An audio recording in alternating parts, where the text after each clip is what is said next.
Vivir de la palabra. No sólo de pan vivirá el hombre, mas de todo lo que sale de la boca de Jehová vivirá el hombre. Deuteronomio 8:3.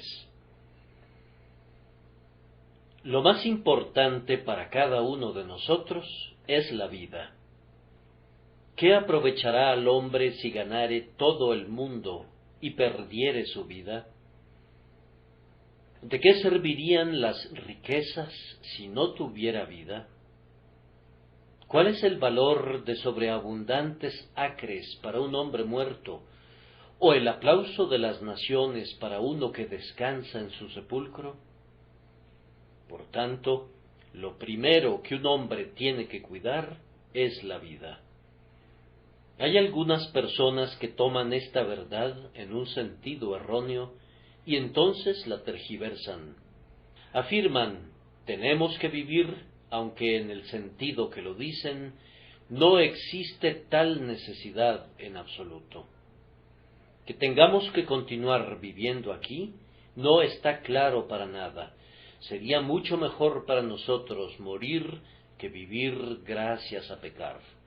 Los mártires han preferido sufrir las más terribles muertes antes que deshonrar, ni siquiera por una sola palabra, el nombre de Jesús. Y todo verdadero cristiano preferiría la muerte inmediata antes que deshonrar a su grandioso Señor y Maestro. Ahora, hermanos, según nuestra idea común, si hemos de vivir, tenemos que comer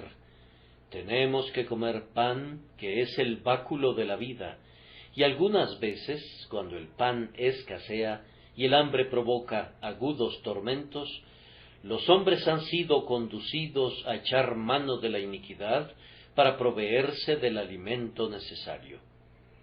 Ustedes recuerdan cómo actuó nuestro divino Señor, quien es nuestro perfecto modelo en todas las cosas, cuando se encontró en ese caso. Después de haber ayunado en el desierto 40 días y 40 noches, tuvo hambre, y entonces vino a él el diablo y le dijo, si eres hijo de Dios, di que estas piedras se conviertan en pan. Esto equivalía, en efecto, a decirle, renuncia a confiar en tu Padre Celestial. Evidentemente te ha abandonado, te ha dejado en el desierto en medio de las fieras, y aunque a ellas sí las alimenta, a ti no te ha alimentado. Está permitiendo que te mueras de hambre. Por tanto, ayúdate a ti mismo, emplea tu propio poder. Aunque lo has puesto bajo la custodia de Dios, y estando aquí en la tierra te has convertido en siervo de tu Padre, róbale un poco de tu servicio a tu Padre y úsalo para tu propio beneficio. Toma algo de ese poder que has dedicado a su grandiosa obra y empléalo para tu propio bienestar. Renuncia a confiar en tu Padre. Manda que estas piedras se conviertan en pan. De inmediato destelló este texto cuando el maestro lo sacó como a espada de su vaina. Escrito está, no sólo de pan vivirá el hombre, sino de toda palabra que sale de la boca de Dios. Fue sólo por el uso de esta espada del Espíritu, que es la palabra de Dios, que el archienemigo fue alejado de Cristo. Y yo quiero usar esa arma ahora. Puedo decir de ella lo mismo que dijo David de la espada de Goliat, ninguna como ella, dámela. Esa espada con la que Cristo ganó la victoria es la mejor para ser usada por sus siervos. Esta respuesta de nuestro Señor al tentador nos enseña que el sustento de nuestra vida, aunque naturalmente y de acuerdo a la apariencia ordinaria de las cosas depende del pan, realmente depende de Dios. Es Dios quien da al pan el poder para nutrir al hombre. A mí me parece un gran misterio que el pan o cualquier otro tipo de alimento haga eso. Puedo entender cómo, siendo materia en una cierta forma, tienda a construir la estructura material del cuerpo, si bien el proceso por el cual el pan se convierte en carne y en sangre y huesos y músculos y cabellos y todo tipo de cosas, mediante la acción perpetua del poder de Dios, es algo muy asombroso. Pero es algo más notable que este material parezca nutrir, por lo menos en alguna medida, al corazón del hombre, de tal manera que la propia alma y el principio vital en él dependan de ser sustentados por el alimento corporal. ¿Podría explicarnos alguien cómo es que el espíritu interior pone en acción los músculos de la mano y los nervios que se comunican con el cerebro?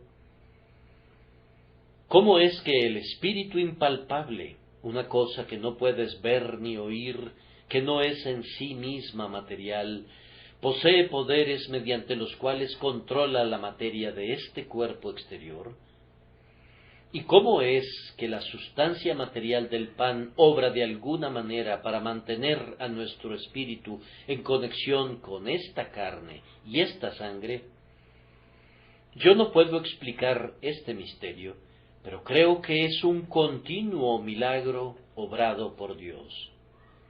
Frecuentemente me dicen que los milagros han cesado.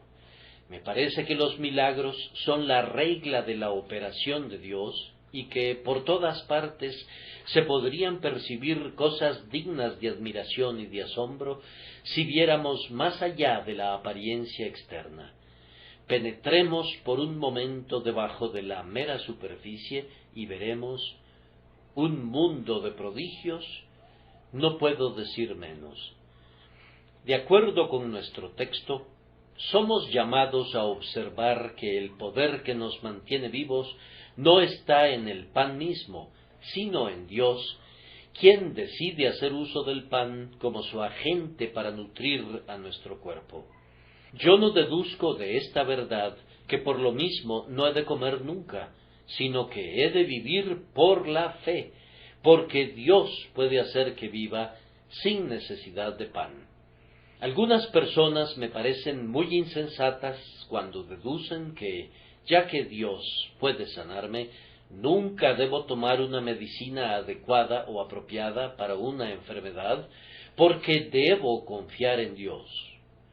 Yo en verdad confío en Dios, pero confío en Dios según la propia manera de obrar de Dios, y su forma de proceder es esta. Si deseo satisfacer el hambre, tengo que comer ordinariamente pan. Si deseo ser curado de alguna enfermedad, tengo que tomar el remedio provisto por él. Esa es su regla general de procedimiento, pero sería un error igualmente grave y mostraría otra forma de insensatez si dijéramos que el pan o la medicina realizan el trabajo. El pan alimenta y la medicina sana, pero Dios es quien obra por esos medios. O, si así le agradara, quien obra sin ellos. Si es necesario que su Hijo viva y no decidiera comisionar a los cuervos para que le llevaran pan y carne, o si no mandara a una viuda que sustentara a su siervo, lo podría mantener sin necesidad de ningún medio, pues no sólo de pan vivirá el hombre, mas de todo lo que sale de la boca de Jehová. Cuando el Señor habla y le ordena vivir, vive. Dios dijo la palabra para que el mundo existiera. Su palabra mantiene todavía la estructura entera del universo sobre sus columnas, y, ciertamente, esa palabra es capaz de sustentar a nuestra alma con vida, incluso sin usar medios externos o usándolos el tiempo que Dios quiera. Ese, creo yo, es el significado del texto. Dios llevó a su pueblo al desierto donde no había ni siembra ni siega, y donde no se hacía pan, y le pareció al pueblo que se moriría de hambre allí. Pero, entonces, Dios hizo que el maná cayera del cielo para mostrar que podía sustentarlo, si no por un medio, por otro muy distinto. Él los llevó donde no había ondeantes riachuelos, ni susurrantes corrientes apacibles de agua, pero su siervo golpeó la roca de pedernal, y el agua brotó, para mostrar que Dios podía dar agua a los hombres, no solamente de las fuentes del abismo inferior, o de la lluvia de las nubes en lo alto, sino de las sólidas rocas, si así le agradaba. Amigo mío, Dios puede darte pan para comer. Si bien tal vez no lo haga de la manera que esperas, podría venir de una manera en la que ni siquiera has soñado jamás. He leído acerca de uno que fue condenado a morir de hambre, y cuando el juez pronunció la sentencia, le preguntó: ¿Y qué puede hacer por ti tu Dios ahora? El hombre replicó: Mi Dios puede hacer esto por mí. Si quisiera, puede alimentarme de tu mesa. Y así sucedió, aunque el juez no lo supo nunca, pues su propia esposa le enviaba alimentos a aquel pobre hombre y lo conservó con vida hasta que por fin recuperó su libertad. Dios tiene una forma de usar los instrumentos más inverosímiles para cumplir su propósito. Él puede, si quiere, hacer que las corrientes se junten como en un montón, hasta que la nación elegida haya pasado por en medio del mar. O Él puede permitir que el fuego arda en torno a su pueblo, pero puede guardarlo de ser quemado, así como Sadrach, Mesach y Abednego salieron ilesos del horno de fuego ardiendo, y ni siquiera olor de fuego tenían. Ahora llego al significado más espiritual del texto, y le pido a Dios que lo convierta en un rico alimento para sus almas. Les pido que noten, primero, la palabra, todo lo que sale de la boca de Jehová. En segundo lugar, consideren el uso que debemos dar a la palabra. Tenemos que vivir de ella. Y luego, en tercer lugar, noten la adaptación de esa palabra para nuestro uso, de cada una de sus palabras, pues, de acuerdo al texto, nosotros no vivimos de algunas palabras que salen de la boca de Dios, sino de todo lo que sale de la boca de Jehová, vivirá el hombre. Primero, entonces, reflexionemos un poco sobre la palabra del Señor. ¿Qué queremos decir con la expresión la palabra de Dios? Dios se digna usar figuras de lenguaje que podamos entender, pues somos como niñitos que tienen que aprender con ilustraciones. Ahora, con relación a un hombre, su palabra es a menudo la expresión de su deseo. Él desea que se haga tal y tal cosa, y le dice a su sirviente: haz esto, o le dice a otro: ven aquí, o ve allá. Su palabra es la expresión de su deseo. Ay, en cuanto a nosotros, nuestros deseos son a menudo fuertes, pero nuestras palabras son débiles. Ordenamos que se haga tal y tal cosa, pero no se hace.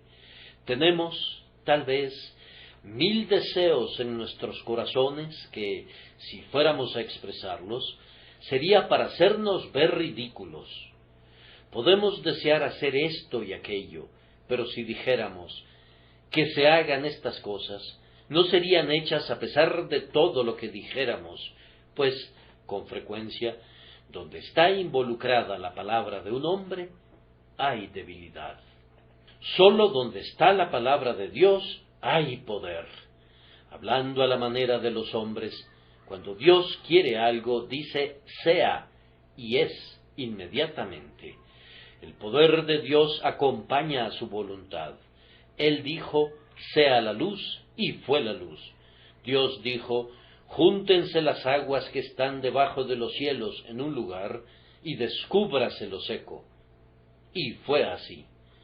Dios dijo: haya lumbreras en la expansión de los cielos para separar el día de la noche, y sirvan de señales para las estaciones, para días y años, y sean por lumbreras en la expansión de los cielos, para alumbrar sobre la tierra. Y fue así. Basta que Él quiera algo, y sucede. Su palabra es su voluntad en movimiento, su poder puesto en acción. Ese es el sentido común y enfático del término. La palabra de Dios es también la expresión de su verdad. Alguien nos dice: te prometo tal y tal cosa, y nosotros le decimos: confiamos en tu palabra. El honor de un hombre está involucrado en su palabra. Aquel que no guarda su palabra no es un hombre de honor y pronto cae en desgracia para con sus semejantes, natural y debidamente. ¡Ay! Las palabras de los hombres no sólo son débiles, sino son volubles y falsas a menudo. Pero la palabra de Dios es la promesa de alguien que sabe lo que está diciendo, que es capaz de hacer lo que promete y que no cambiará nunca ni nunca será falso. De tal manera que, si vemos su palabra como la expresión de su verdad, vemos su fidelidad. Y sobre estas dos cosas, el poder que guarda la promesa y la voluntad que es fiel para guardarla, podemos descansar con gozo y confianza. Además, si un hombre es un hombre auténtico, su palabra es una revelación de sí mismo. Uno de los antiguos le dijo a un muchacho muy hermoso y joven cuando le hubo mirado: habla, muchacho, pues entonces puedo verte. Y con frecuencia, cuando una persona habla, vemos mucho más de su carácter que cuando la vemos simplemente a ella. Hay muchas lindas caras que han sido admiradas debido a su apariencia, pero cuando la lengua no muy bonita de su dueño comienza a parlotear, el amor se queda desconcertado sin poder encontrar algún motivo de admiración. Hay algunas personas que hablan de tal manera que, cuando vemos su interior, se ven tan repugnantes que anulan su atractiva apariencia. Pero un hombre auténtico se revela por sus palabras. Es por esto que el Señor Jesucristo es llamado la palabra de Dios. Jesucristo es Dios hablando. Dios piensa lo que dice, y los pensamientos de Dios son encarnados en la persona, obra, vida y muerte de Jesucristo, su amado Hijo. Con toda reverencia decimos que Dios nunca habría podido revelarse más plenamente de cualquier otra manera que dando a su Hijo unigénito, para que todo aquel que en Él cree no se pierda, mas tenga vida eterna. Bien hizo en cantar el Dr. Watts: la naturaleza permanece como un volumen abierto para esparcir por doquier la alabanza de su Hacedor, y cada labor de sus manos muestra algo digno de Dios. Pero en la gracia que rescató al hombre, fulgura su más brillante forma de gloria.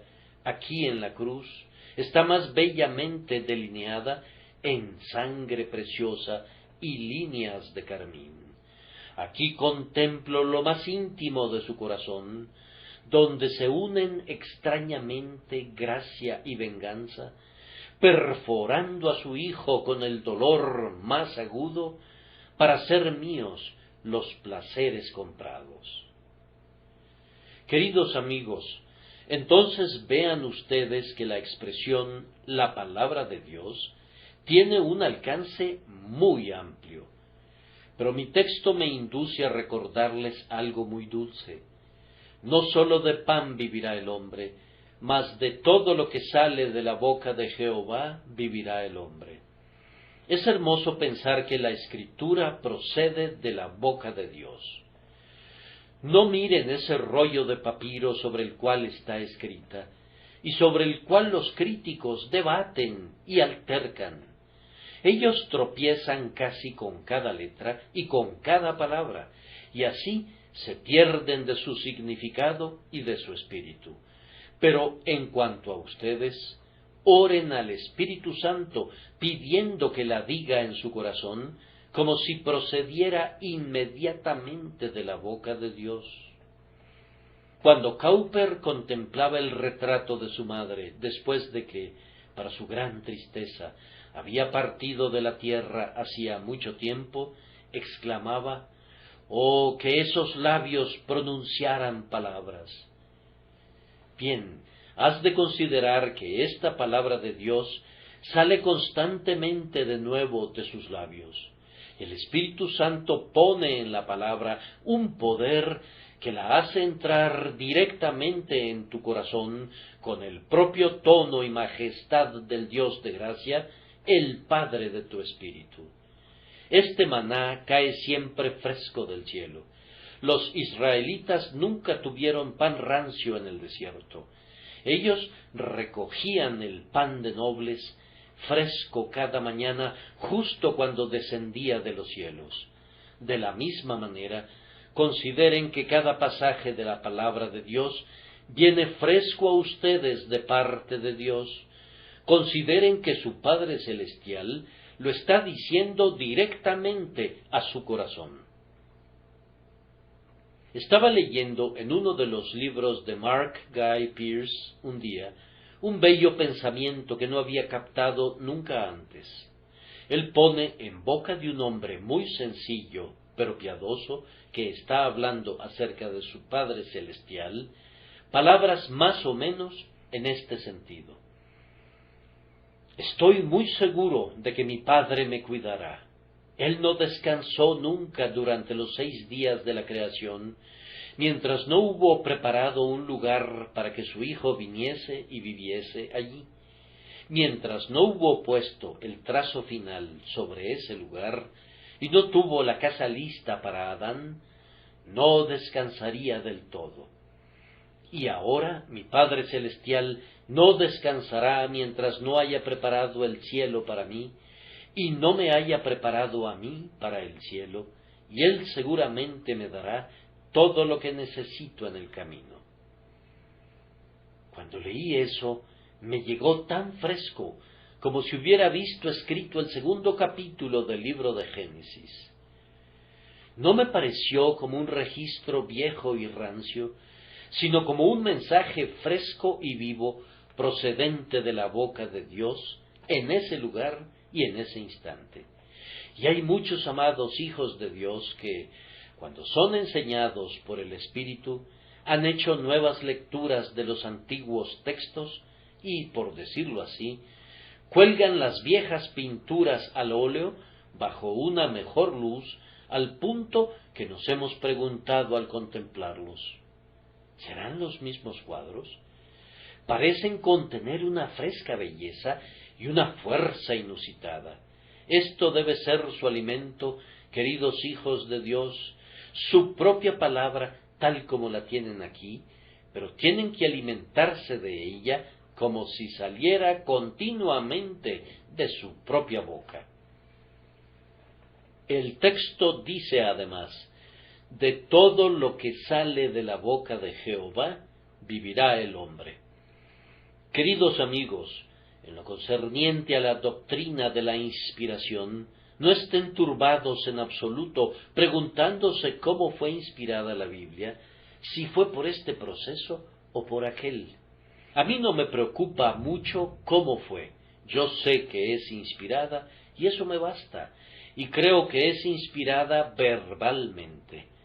Encuentro que el apóstol Pablo esgrime un argumento de peso sobre el uso de un singular o de un plural, allí donde dice: «No dice y a las simientes como si hablase de muchos, sino como de uno, y a tu simiente, la cual es Cristo».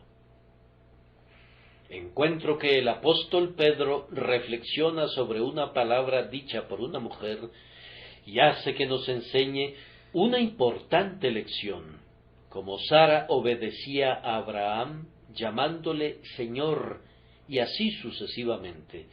Y ustedes recordarán que no hace mucho analizamos el texto: en aquel tiempo, dice Jehová, me llamarás Ishi, y nunca más me llamarás Baali, porque quitaré de su boca los nombres de los Baales, y nunca más se mencionarán sus nombres, en el que estaba implicada una gran verdad en el uso de dos palabras que eran en cierta forma similares en significado. Yo no estoy diciendo que nuestras versiones en inglés sean inspiradas, pues hay errores en la traducción. Pero si pudiéramos llegar al texto original, tal como fue escrito al principio, no tengo miedo de decir que cada J o tilde, cada tilde de una T y cada punto de una I, fueron inspiradas infaliblemente por Dios el Espíritu Santo. Yo creo en la infalibilidad y en la infinitud de la Santa Escritura. Dios inspiró el registro entero desde Génesis hasta Apocalipsis y todo lo que está en medio. Y Él desea que creamos en una parte de la palabra tanto como en otra. Si ustedes no creen en eso, no servirá de alimento para ustedes. Estoy seguro de que no lo hará. Solo hará las veces de vomitivo para ustedes, mas no será un alimento. No podría alimentar su alma en tanto que estén disputando acerca de ella. Si no es la palabra de Dios, entonces es la palabra del hombre o la palabra del diablo. Y si a ustedes les interesa vivir de la palabra del diablo o de la palabra del hombre, a mí no me interesa. Pero la palabra de Dios es alimento para el alma que mora con Dios y no puede quedarse satisfecha con nada más. Ahora prosigamos a nuestro segundo punto, que es el uso que debemos dar a la palabra de Dios. Hemos de vivir de ella. Un día me senté bajo una haya en la Nueva Foresta. Me gusta mirar a las hayas y estudiarlas, y hago lo mismo con otros árboles, pues cada árbol tiene sus propias peculiaridades y hábitos, su manera especial de torcer sus ramas y de hacer crecer su corteza y de abrir sus hojas, etc. Cuando alcé mi mirada hacia esa haya y admiraba la sabiduría de Dios al crearla, vi a una ardilla que corría dando vueltas y vueltas alrededor del tronco y subiendo a las ramas, y me dije: esta haya es para ti muchísimo más de lo que es para mí, pues es tu hogar y tu sustento y tu todo. Sus grandes ramas eran las calles principales de su ciudad, y sus ramitas eran sus veredas. Esa ardilla tenía su casa en algún lugar de ese árbol, y las vainas de la haya eran su alimento diario. Vivía de ella. Bien, ahora, la manera de tratar con la palabra de Dios no es contemplarla simplemente o estudiarla como lo hace un estudiante, sino vivir de ella, así como la ardilla vive de su haya. Ha de ser para ti, espiritualmente, tu casa, tu hogar, tu alimento, tu medicina, tu vestido, el único elemento esencial de la vida y del crecimiento de tu alma. Hay algunas personas, a las cuales conozco, que toman la palabra de Dios y juegan con ella. Están interesadas en sus narraciones, estudian sus historias a la luz de la investigación moderna, etc. Pero no fue destinada simplemente para un propósito como ese. Las rebanadas de pan no son puestas sobre la mesa para que las esculpas de diferentes maneras y para ser miradas simplemente. Tienen el propósito de servir de alimento.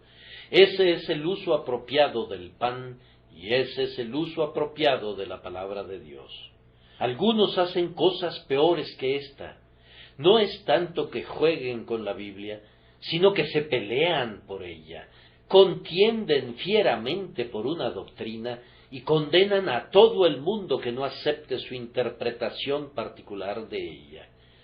Cuando he oído a algunos predicadores, me ha parecido que han sacado una doctrina a propósito para pelear por ella.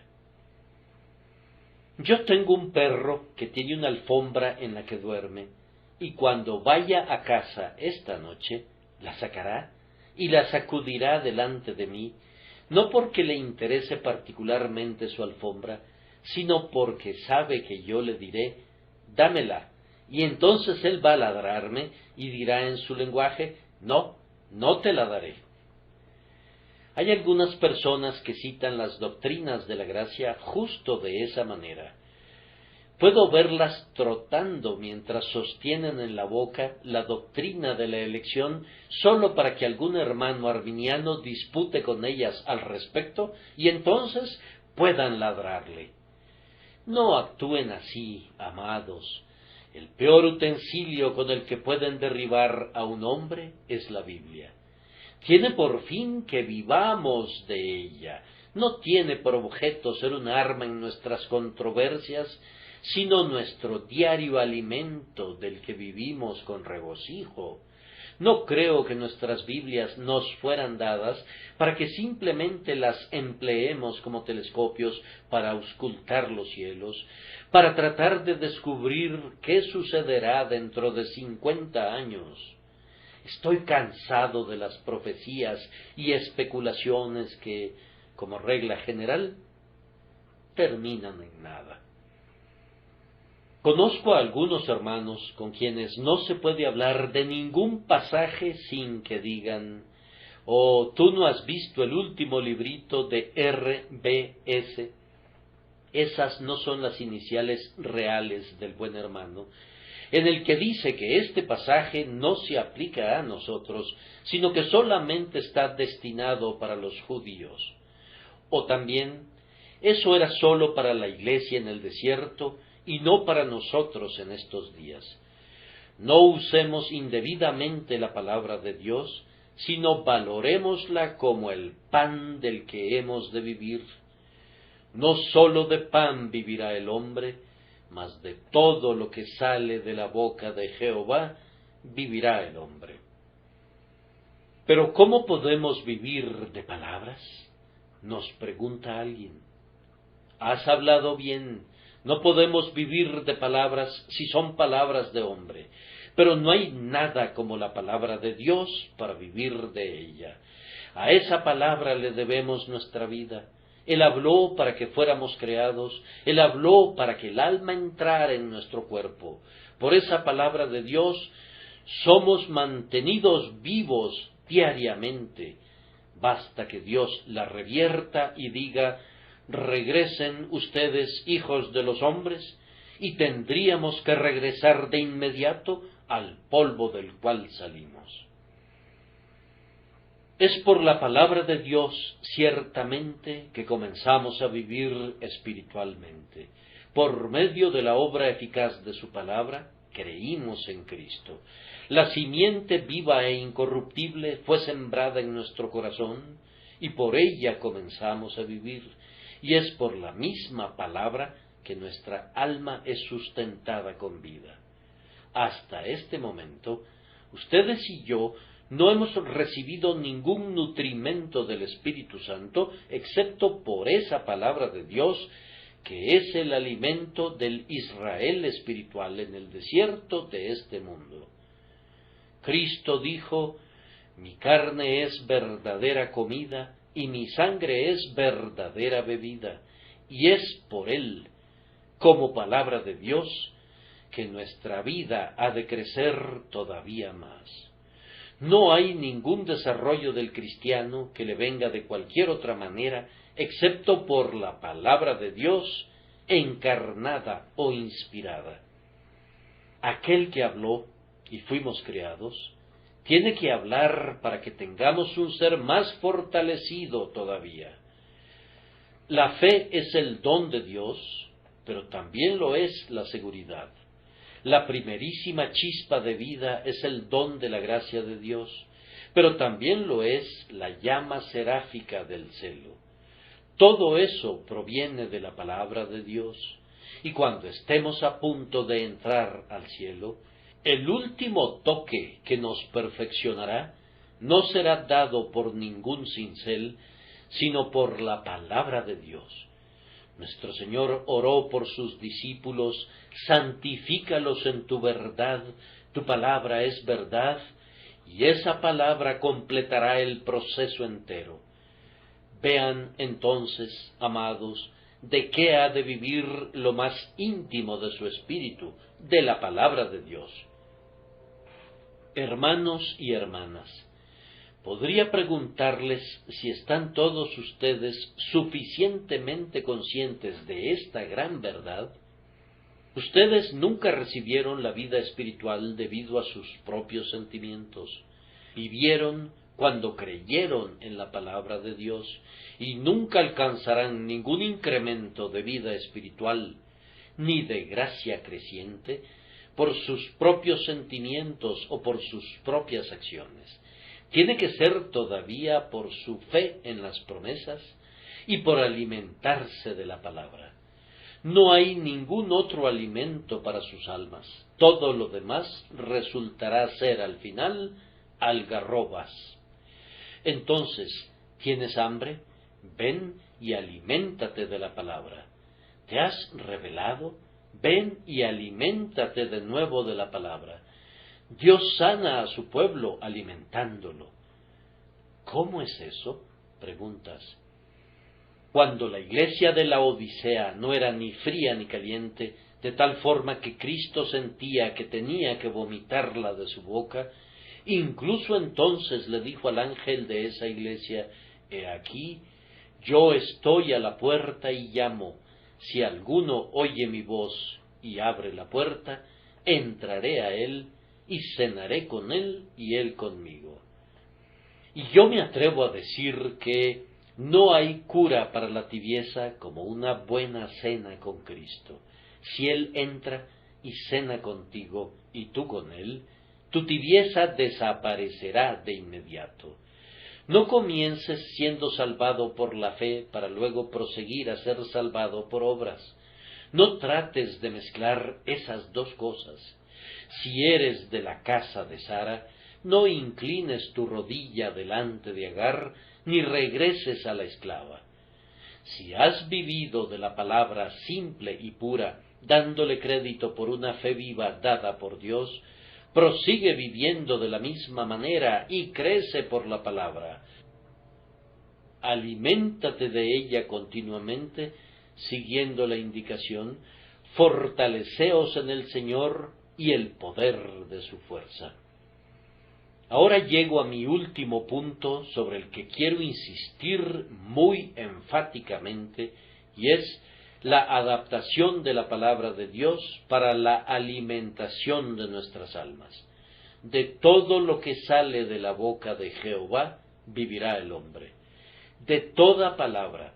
Si se restringen en su alimentación a 1 o 2 artículos, cualquier médico les dirá que hay un peligro que su cuerpo no sea suplido con toda forma del nutrimento requerido. Un adecuado y amplio rango de dieta es recomendable para quienes quieren gozar de una vigorosa salud. Y en las cosas espirituales, si guardan una parte de la palabra de Dios, podrían vivir de ella, pero la tendencia sería a no alcanzar la plena salud espiritual debido a la falta de algún nutrimento que la palabra les habría suplido si la hubieran usado. Cuando el hombre se alimenta de toda palabra de Dios, vive en el estado más elevado y saludable. Miren, por ejemplo, a la doctrina en la palabra de Dios. A mí no me gusta la doctrina, dice alguien. ¿Sabes lo que estás diciendo? Tú eres un discípulo, pero no te gusta la enseñanza, pues doctrina quiere decir enseñanza. Que un discípulo diga que no le gusta ser enseñado equivale a que dijera que no le gusta ser un discípulo, y de hecho, no es un discípulo en el verdadero sentido.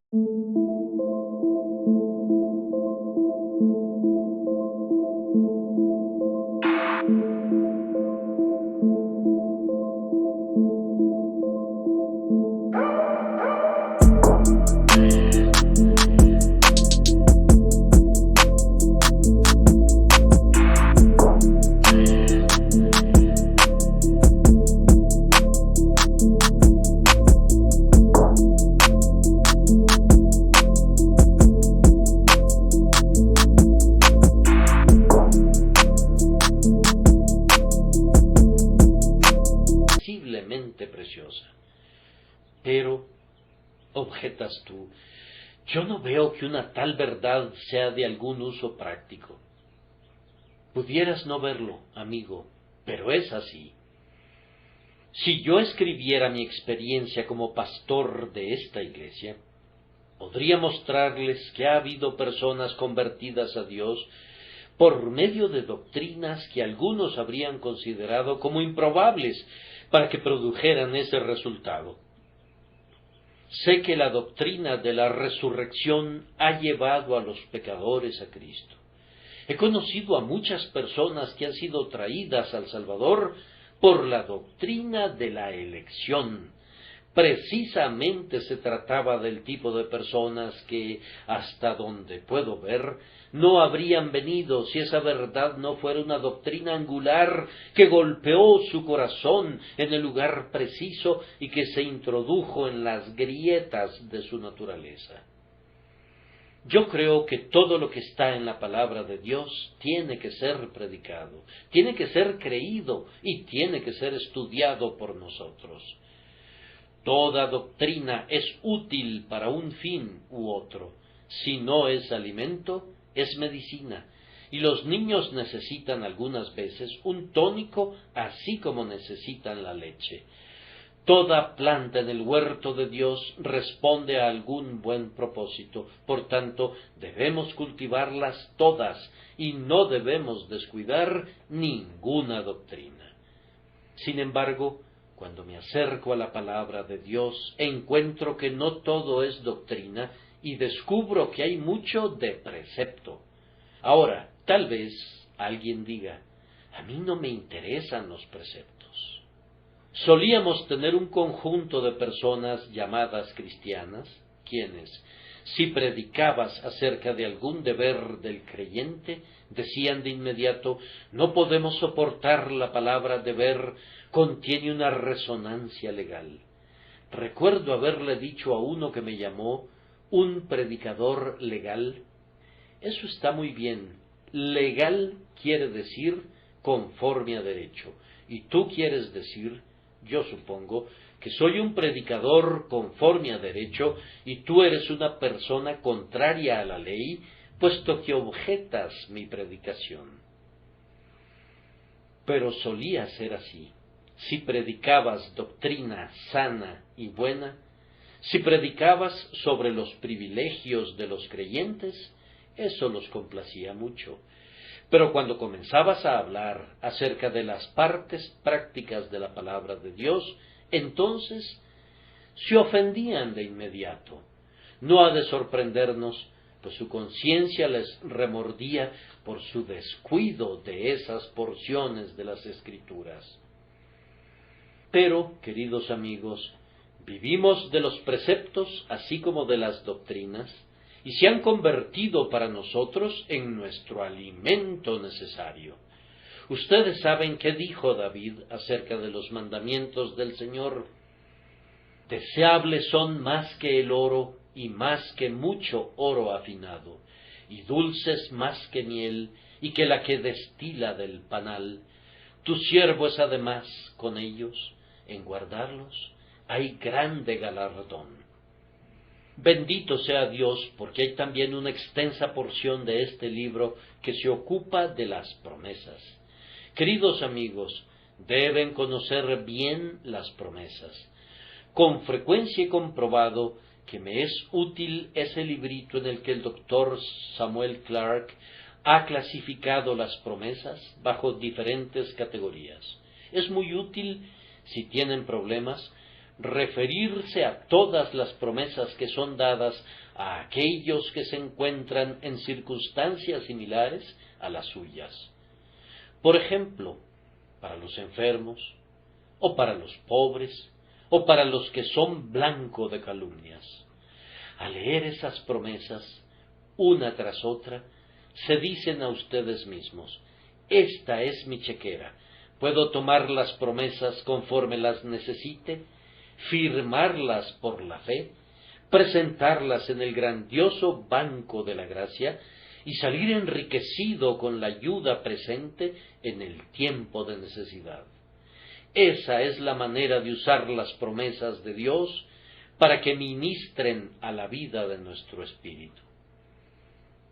Pero, queridos amigos, gran parte de la palabra de Dios está conformada por historias. Allí tienen la historia de la creación y de la caída, de Abraham y de Isaac y de Jacob y de Moisés y de los reyes y príncipes y del pueblo de Israel.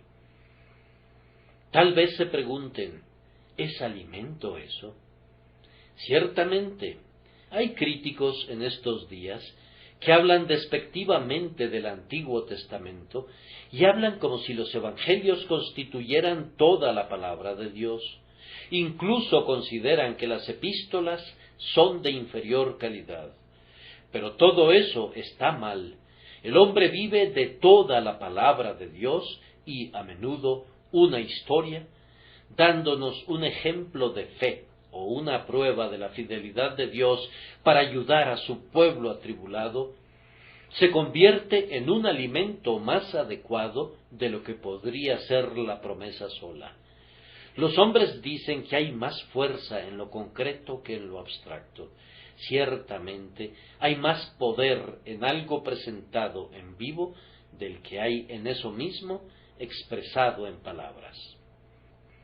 Si van alguna vez a las galerías de cuadros de Versalles, pueden caminar a través de, miles de kilómetros de galerías entre cuadros de reyes y hombres notables de diferentes épocas, pero nadie se detiene a mirarlos, ni a ustedes mismos les interesaría verlos.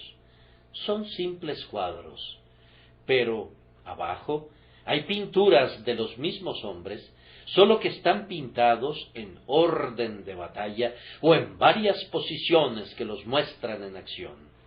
Ahora sí se detienen y los miran, pues están interesados en la representación de las escenas que vivieron. Así, algunas veces, las promesas de Dios están colgadas como cuadros en la pared y no las advertimos.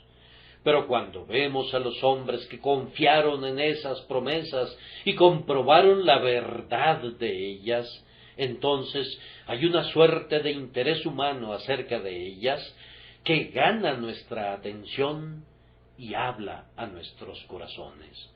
No descuiden nunca las partes históricas de la palabra de Dios, pues están llenas de alimento para los hijos de Dios.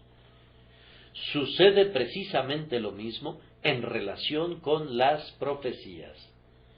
Una vez oí decir al señor George Miller que a él le gustaba leer toda la Biblia, una y otra vez, y que a él le gustaba leer las porciones de la Biblia que no entendía.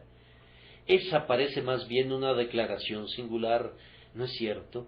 Pues, ¿de qué nos sirve la lectura si no entendemos lo que leemos? El buen hombre me lo explicó así. Un niñito está con su padre, y hay mucho de lo que su padre le dice que él comprende y absorbe, y le agrada mucho oír hablar a su padre. Pero algunas veces su padre habla de cosas que están mucho más allá de su alcance, pero al muchacho le gusta escuchar. Aprende un poquito aquí y allá, y gradualmente, cuando ha escuchado año tras año, comienza a entender lo que dice su padre, como no lo habría hecho nunca si se hubiera alejado corriendo siempre que su padre comenzaba a hablar de cosas incomprensibles. Lo mismo sucede con las profecías y con otras partes profundas de la palabra de Dios. Si las lees una vez o dos, pero no las comprendes, a pesar de ello, estúdialas y entrégales tu corazón, pues gradualmente la verdad preciosa permeará tu espíritu y beberás insensiblemente sabiduría que de otra manera nunca habrías recibido. Cada parte de la palabra de Dios es alimento para el alma. Entonces, queridos amigos, pudiera ser que haya un mensaje de amenaza que les hable muy ásperamente, pero que es también muy provechoso para ustedes. Tal vez, algún domingo, salgan del tabernáculo y digan: nuestro pastor no nos ha consolado esta mañana. Pareciera que nos ha desmenuzado y aplanado con la grada y nos ha arado. Sí, yo sé que así sucede algunas veces, pero es para su provecho, pues, como dijo Ezequías, por todas estas cosas los hombres vivirán. Sucede frecuentemente que necesitamos ser humillados y probados y acrisolados y abatidos, y todo hijo de Dios con una mente recta dirá: mi entrenamiento no debe ser de acuerdo a mi mente, sino que debe ser conforme a la mente de Dios. El sermón que más nos agrada pudiera no aprovecharnos de nada, mientras que el sermón que nos aflige y nos veja pudiera, tal vez, hacernos un servicio sumamente esencial. Cuando la palabra de Dios te escudriña al revés y al derecho, ábrele tu corazón.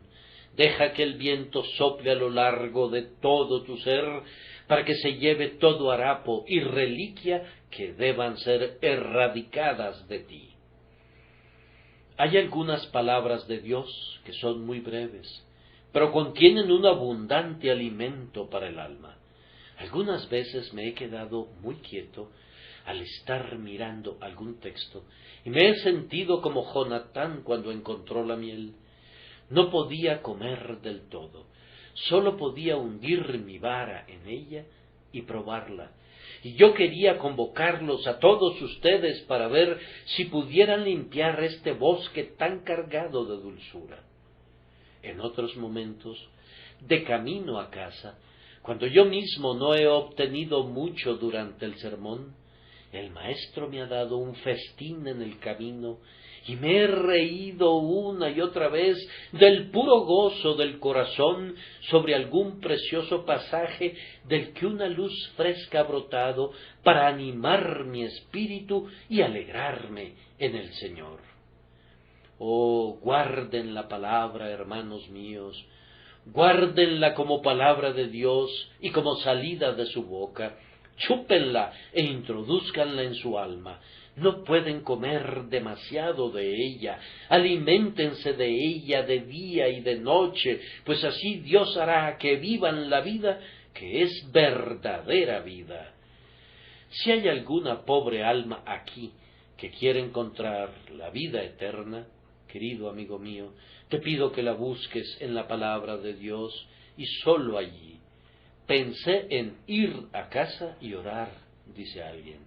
Hazlo, pero al mismo tiempo recuerda que tus oraciones son de poco valor sin la palabra de Dios. Oye primero la palabra de Dios y luego ve y dile a Dios tu propia palabra, pues es en su palabra, más que en tu palabra, que la salvación ha de ser encontrada. Recuerde esa grandiosa frase del libro de Éxodo, donde Dios dice: veré la sangre y pasaré de vosotros. No dice cuando ustedes vean la sangre, sino cuando Él vea la sangre. Entonces, cuando Dios mira la sangre derramada y rociada de Cristo, es cuando los mira a ustedes con piedad y compasión.